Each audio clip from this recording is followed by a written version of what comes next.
हाय बच्चों, good evening, नमस्कार। कैसे हो आप सब लोग? यार आज के सेशन में हम एक बहुत ही अमेजिंग सा, बहुत ही इंटरेस्टिंग एक क्वेश्चन डिस्कस करने वाले हैं जिसमें एक्चुअली आईएसआई यूजीबी ने फिजिक्स के एक बहुत बढ़िया रिफ्लेक्शन के प्रिंसिपल को यूज किया है। तो क्वेश्चन काफी मिक्सचर था फिजिक्स और मैथ्स से रिलेटेड, बट ट्रस्ट में क्वेश्चन बहुत इजी है। And in fact question kind of oral था, बट क्योंकि आईएसआई यूजीबी एक सब्जेक्टिव पेपर है तो आपको प्रॉपर सॉल्यूशन इसका लिखना था। बाय द वे, ये क्वेश्चन उन बच्चों के लिए बहुत ऑब्वियस और बहुत आसान था जिन्होंने मैथ्स ओलंपियाड की प्रिपरेशन की हुई है या जिन्होंने जेन्युइन ढंग से यूक्लिडियन ज्योमेट्री को पढ़ा हुआ है। ठीक है, तो without wasting much of your time, let's see what exactly was the problem statement. ठीक है, तो क्वेश्चन कुछ ऐसा था। बाय द वे, ये आईएसआई 2025 पिछले साल का यूजीबी के का प्रॉब्लम 7 था। ठीक है, क्वेश्चन क्या कह रहा था? क्वेश्चन कह रहा था कि भाई, consider a ball that moves inside an acute angle triangle. तो इसने क्वेश्चन में लिखा है एक एक्यूट एंगल ट्रायंगल की बातें कर रहे हैं, along a straight line until it hits the boundary, at which point it changes the direction according to the mirror law, according to the law of reflection. And what exactly is the law of reflection? Angle of incidence is always equal to the angle of reflection. And ये angle कहां से major किया जाता है? ये common normal से major किया जाता है। जिस एंगल पर light of ray of light incidence कर रही है उसी एंगल पर वो रिफ्लेक्ट करेगी। That is the angle of that is the mirror law, और you can say reflection principal.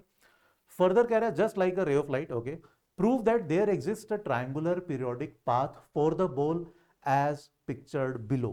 तो यहां पर क्वेश्चन है ना, एक तो ट्रायंगल लॉ को यूज किया, ठीक है, एंड क्वेश्चन ने काफी हद तक एक नया टर्म यूज किया, periodic law, periodic path as pictured in the diagram below. तो पहले हम डायग्राम देख लेते हैं। तो बेसिकली एक ट्रायंगल गिवन है, एक एक्यूट एंगल ट्रायंगल है। तो हम ऑब्ट्यूज एंगल ट्रायंगल की बात नहीं कर रहे हैं, हम राइट एंगल ट्रायंगल की बात नहीं कर रहे हैं। क्यों नहीं कर रहे हैं, इसका रीजन भी आपको समझ में आ जाएगा। ठीक है, फर्दर फर्दर ये कह रहा था कि कोई भी एक पीरियोडिक पाथ होना चाहिए जो बेसिकली एक जैसे लेट से मैं यहां से एक लाइट, रे ऑफ लाइट आई, ठीक है, यहां पर इस साइड को इंसिडेंट की, एंड फिर अब रिफ्लेक्ट हुए। रिफ्लेक्शन के बाद लेट से ये कहीं दूसरी साइड पर इंटरसेक्ट कर रही है, एंड फिर यहां से वापस रिफ्लेक्ट हुआ। रिफ्लेक्शन के बाद उसी पॉइंट पर आ गया, बट पीरियोडिक पाथ है। पीरियोडिक पाथ का मतलब अब ये यहां से रिफ्लेक्ट होकर वापस इंसिडेंट रे पर आएगी, फिर ये पाथ चलता रहेगा। That means this is a periodic path. यही पाथ बार बार रिपीट होता रहेगा। अब जरूरी नहीं है हमेशा ऐसा होगा। जैसे फॉर एग्जांपल, अगर मैं लेट से एक सिनेरियो की बात करता हूं, पहले हम पीरियोडिक पाथ का मतलब समझते हैं। जैसे मान लो यहां से एक रे ऑफ लाइट आई, यहां पे कहीं इंसिडेंट हुई, आफ्टर रिफ्लेक्शन ये लेट से कहीं यहां पर चली गई। अब आफ्टर रिफ्लेक्शन जरूरी नहीं है कि ये इसी पॉइंट पर जाएगी। जैसे आप देख सकते हो इस फिगर में, ये एक डिफरेंट पॉइंट पर वापस इंटरसेक्ट कर रही है। इवन इफ मान लो, किसी तरीके से मैं मान लेता हूं कि ये जो थर्ड रे था, ये रिफ्लेक्शन के बाद मान लो यहां पर आ भी जाए, तब भी इसको पीरियोडिक पाथ तब तक नहीं बोलेंगे जब ये यहां से रिफ्लेक्शन के बाद इस पर इंसिडेंट कर रही हो। ऐसा भी हो सकता था, इट इज पॉसिबल, लाइक कि लेट से ये पॉसिबल था कि भाई ये लाइन रिफ्लेक्शन के बाद यहां आए, बट अब यहां पर इस पॉइंट पे रिफ्लेक्शन के बाद इधर जाए, सेकेंड आइटरेशन में, सेकेंड पाथ में, है ना, तब भी इसको एक पीरियोडिक पाथ नहीं बोला जाएगा। ठीक है, तो अब क्वेश्चन में क्या है? क्वेश्चन में अब हमें बेसिकली ये प्रूव करना है। We need to prove that there exist a triangular periodic path. Triangular word किया इसने यूज, तो बेसिकली इस टाइप का कुछ भी एक पीरियोडिक पाथ होगा कि एक बार रिफ्लेक्शन के बाद इधर गया, फिर रिफ्लेक्शन के बाद इधर आया, एंड वापस रिफ्लेक्शन के बाद ये ओरिजिनल इंसिडेंट रे को कोइंसाइड करना चाहिए। एक ट्रायंगुलर पीरियोडिक पाथ तभी बनेगा। ठीक है, अब ये हमें मोर ओवर प्रूव करना था कि ऐसा एक पाथ हमेशा एग्जिस्ट करेगा एक एक्यूट एंगल ट्रायंगल के अंदर। ठीक है, अब ये क्वेश्चन देखो, अब इस टिपिकल क्वेश्चन का शायद कोई स्टार्टिंग पॉइंट ना समझ में आए, लेकिन बहुत सारे बच्चों ने जिन्होंने centroid, ortho centre, in centre, circum centre, basically points of centres of a triangle को अच्छे से पढ़ा हुआ है, उनके लिए क्वेश्चन बहुत ऑब्वियस था। एंड क्वेश्चन की स्टेटमेंट पढ़ते ही उनके दिमाग में, उनके मन में थोड़ा सा तो लड्डू फूटा होगा, है ना, कि ये तो ओरल क्वेश्चन है यार, क्योंकि उन्होंने शायद एक कॉन्सेप्ट को पढ़ा हुआ है, विच इज ऑर्थिक ट्रायंगल। ठीक है, तो पहले हम एक कॉन्सेप्ट देखते हैं, एक orthic triangle. I am very sure जिन बच्चों ने पढ़ा हुआ है उनके लिए सीधा आंसर ऑब्वियस था। जिन्होंने नहीं पढ़ा हुआ, हम लेट्स स्टडी अबाउट ऑर्थिक ट्रायंगल। एक ट्रायंगल होती है, एक स्पेशल ट्रायंगल है ऑर्थिक ट्रायंगल, वो क्या होता है वो पढ़ते हैं। वो पढ़ने के बाद इस क्वेश्चन का आंसर बिल्कुल ऑब्वियस हो जाएगा, राइट। तो कोई भी एक ट्राइंगल मानते हैं, लेट्स से कोई भी एक ट्राइंगल है एबीसी, ठीक है। आई एम वेरी श्योर आपको देखो ऑर्थिक, ऑर्थिक वर्ड से शायद कहीं ना कहीं आपको ऑर्थो सेंटर की याद आ रही होगी। तो ऑर्थो सेंटर से ही रिलेटेड है ये ऑर्थिक ट्राइंगल, ठीक है। ऑर्थो सेंटर में क्या करते होते हैं हम, वर्टिसेस से परपेंडिकुलर ड्रॉप करते हैं। तो लेट्स से मैंने तीनों वर्टिसेस से परपेंडिकुलर ड्रॉप किए, ए पॉइंट से, बी पॉइंट से एंड सी पॉइंट से, तीनों वर्टिसेस से हमने परपेंडिकुलर ड्रॉप किए। एंड शायद आपको आइडिया होगा ये जो परपेंडिकुलर होते हैं, ठीक है, ये जिस पॉइंट पे इंटरसेक्ट करते हैं उस पॉइंट को क्या बोलते हैं, ऑर्थो सेंटर। तो ये जो पॉइंट है, this point is known as orthocentre. जो point of intersection of three altitudes है उसी को ऑर्थो सेंटर बोला जाता है। चलो यहां तक हमें चीजें समझ में आ गई। लेकिन अब ये ऑर्थिक ट्राइंगल क्या है, देखो अगर मैं बात करता हूं, लेट से ये मेरी ट्राइंगल थी ए बी सी, ठीक है, एंड मैंने तीन ऑल्टीट्यूड ड्रॉ किए, डी पॉइंट पर, ई पॉइंट पर और एफ पॉइंट पर ये मिल रहा है, ठीक है, तीनों ऑल्टीट्यूड्स डी ई एफ पर मिल रहे हैं। बेसिकली ये फुट ऑफ परपेंडिकुलर है इनके। अगर मैं इस डी ई एफ को ज्वाइन करता हूं, अगर मैंने डी ई को ज्वाइन किया, मैंने ई एफ को ज्वाइन किया, मैंने एफ डी को वापस ज्वाइन किया, तो ये जो ट्राइंगल है इसी को ऑर्थिक ट्राइंगल बोला जाता है, ठीक है। तो आई एम वेरी श्योर अब ऑर्थिक ट्राइंगल क्या है वो समझ में आ गया। मैं फिर से रिपीट कर रहा हूं, ऑर्थिक ट्राइंगल क्या है, कोई भी ट्राइंगल है जिसमें आप फुट ऑफ ऑल्टीट्यूड्स को ज्वाइन करते हो। तो बेसिकली हमने तीनों साइड से परपेंडिकुलर ड्रॉ किए, जहां पर वो परपेंडिकुलर मीट कर रहे हैं साइड्स को, दैट मीन्स उनके फुट ऑफ परपेंडिकुलर को हम ज्वाइन करें, तो वो जो ट्राइंगल बनता है दैट इज ट्राइंगल डीईएफ। इसी को ऑर्थिक ट्राइंगल बोला जाता है। बहुत काम की ट्राइंगल है, बहुत सारी प्रॉपर्टीज है इस ट्राइंगल में, हम एक एक करके वो देखते हैं। सबसे इंपॉर्टेंट प्रॉपर्टी, अगर मैं इस प्रॉपर्टी को थोड़ा सा सोचूं क्वेश्चन के कॉन्टेक्स्ट के हिसाब से, क्वेश्चन मेरा क्या था, क्वेश्चन था कि भैया मिरर लॉ फॉलो होना चाहिए। मिरर लॉ क्या होता है, angle of incidence equal to angle of reflection. तो अब सोच के देखो, एंगल, दो एंगल्स इक्वल हो रहे हैं, तो मैथमेटिकली किस चीज की बात हो रही है, मैथमेटिकली शायद एक एंगल बाइसेक्टर की बात हो रही है। दूसरी चीज ये जो एंगल ऑफ इंसिडेंस और एंगल ऑफ रिफ्लेक्शन है ये कहां से लिया जाता है, कॉमन नॉर्मल से।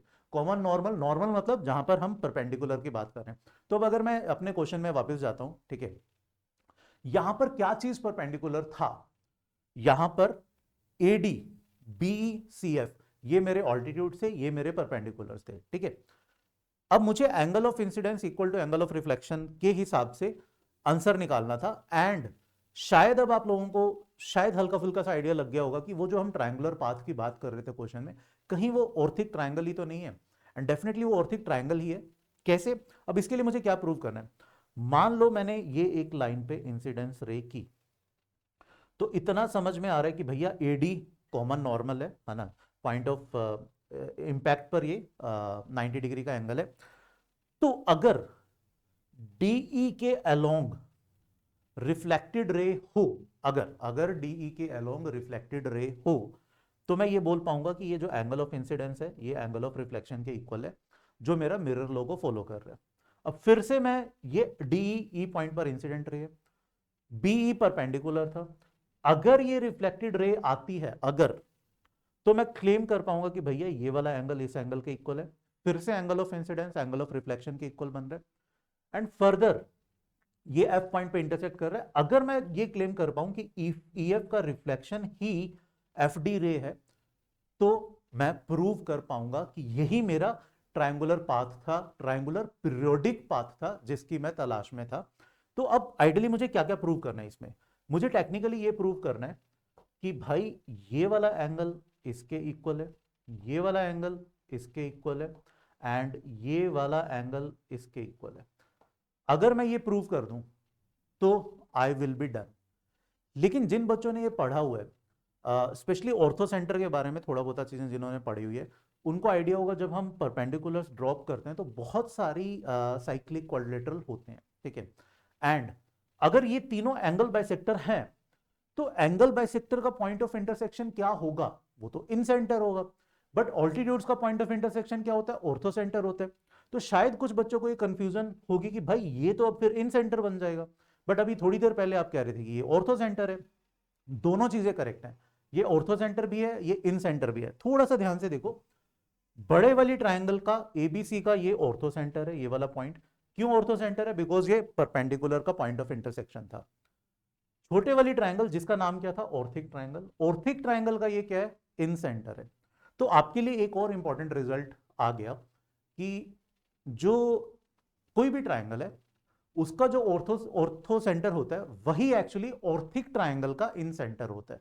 ये रिजल्ट है जिसे हमें आइडियली प्रूव करना है। ठीक है, तो अब हम थोड़ा सा इसके प्रूफ की तरफ देखते हैं। देखो, पहले तो अगर मैं ये बात करूं, क्या ये वाला एंगल 90 डिग्री था? ठीक है, क्यों था? क्योंकि भैया ये परपेंडिकुलर था। चलो हम नाम दे देते हैं, this was A, this was B, this was C, this was D, this was point E, this was point F, and let's say this is point H. ठीक है, तो सी एफ परपेंडिकुलर था, ए डी परपेंडिकुलर है। क्या मैं बोल सकता हूं B F H and D इसमें ऑपोजिट एंगल्स का सम 180 डिग्री है, तो it must be a cyclic quadrilateral. अगर साइक्लिक क्वाड्रिलेटरल है तो क्या होगा? तो मैं एक ऐसा एक सर्कल बना पाऊंगा, राइट? तो हम एफ एच डी बी का एक सर्कल बना पाएंगे, राइट?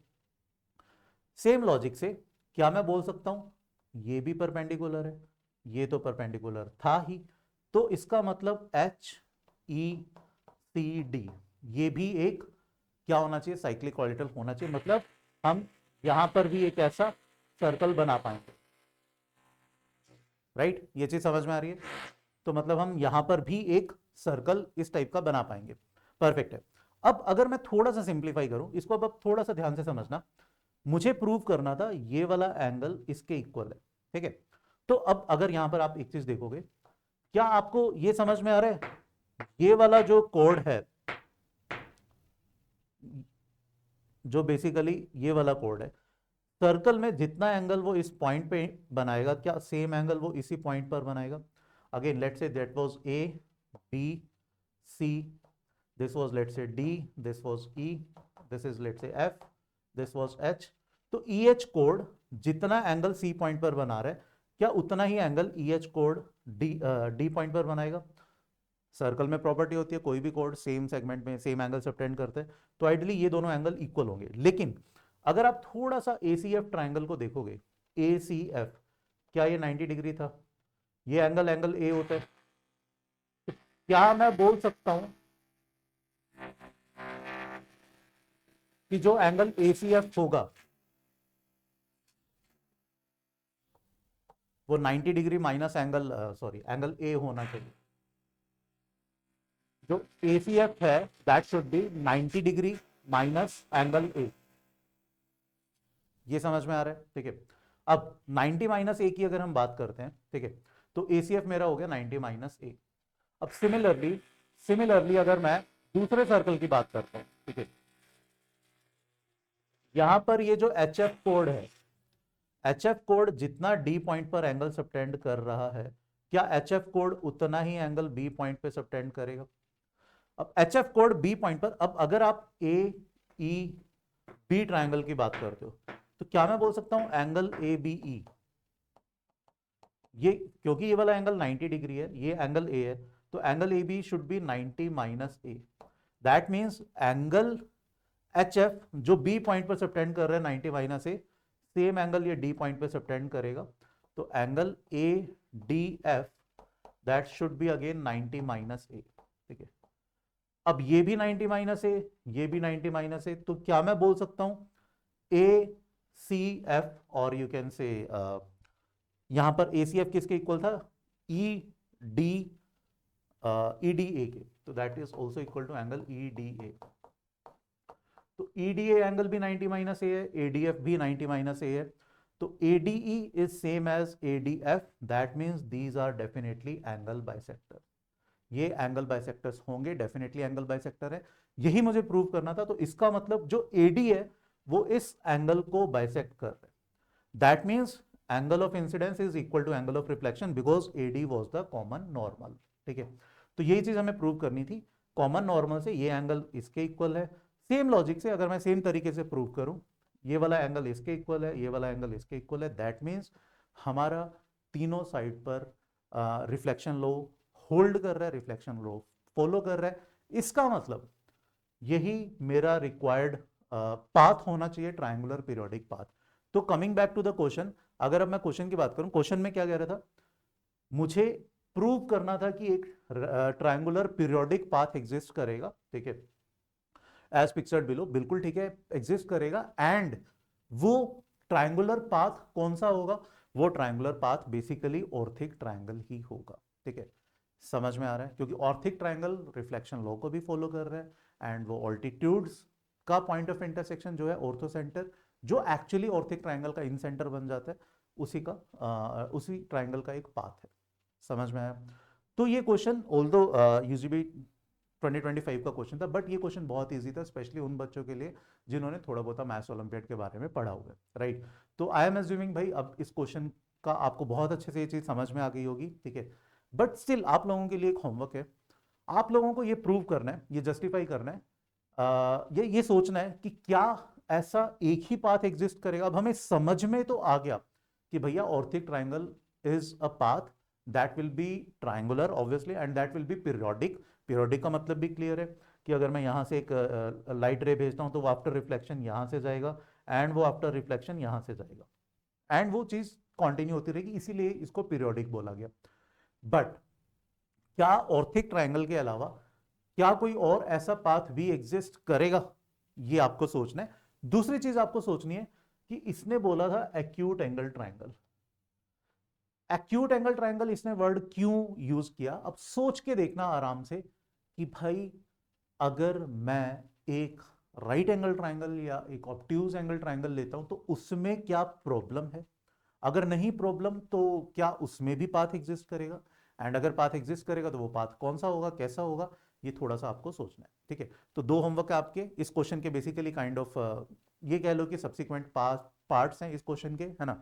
ये आप सोचो और जिसको समझ में आता है कमेंट सेक्शन में लिखना। होपफुली इस क्वेश्चन का सॉल्यूशन आपको समझ में आ गया होगा। एंड भाई अब नेक्स्ट वीडियो में मिलेंगे जिसमें हम अगेन कोई एक ऐसा ही अमेजिंग सा क्वेश्चन डिस्कस करेंगे। Till then please take a very good care of yourself. Thank you, bye bye.